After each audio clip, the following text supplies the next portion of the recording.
brother, and it's difficult to actually give to stop taking these kind of questions, because these questions, I think, are maybe about 40% of the questions we get on Ask Others sometimes.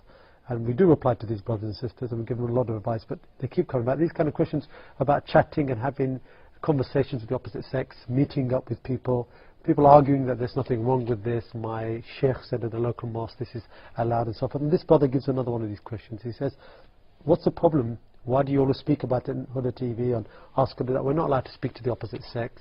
We've got nothing in mind, we just want friendship. Friendship is nothing wrong. So he says, please explain yourself. So Sheikh, explain ourselves. Well, this is quite difficult to explain yourself during a Q&A program, because this needs a lot of elaboration. Claiming that all what we want is friendship between the opposite sex, this means that you have a problem with your hormones. You have a problem with your hormones, because a boy cannot have a friendship with a girl unless he has a problem with hormones. Therefore, don't be deceived by Satan's whispers.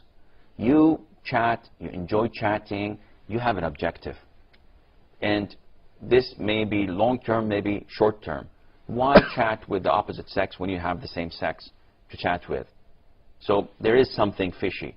Besides, you always make this okay for yourself, but let's presume that someone wants to chat with your sister, and you know that your sister is chatting with another boy. Is that okay with you? If it's okay, then you have a serious problem.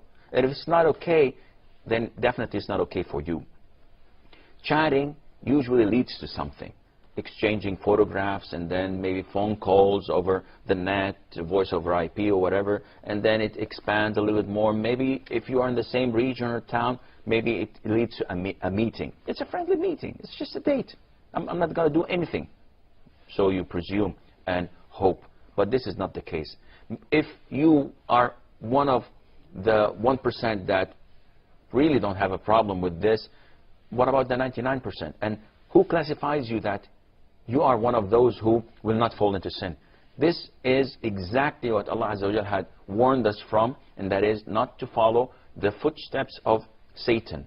وَلَا تَتَّبِعُوا خُطُوَاتِ الشَّيْطَانِ. And this is exactly what you are doing, and that is why it is completely forbidden. جزاك الله خير شيخ.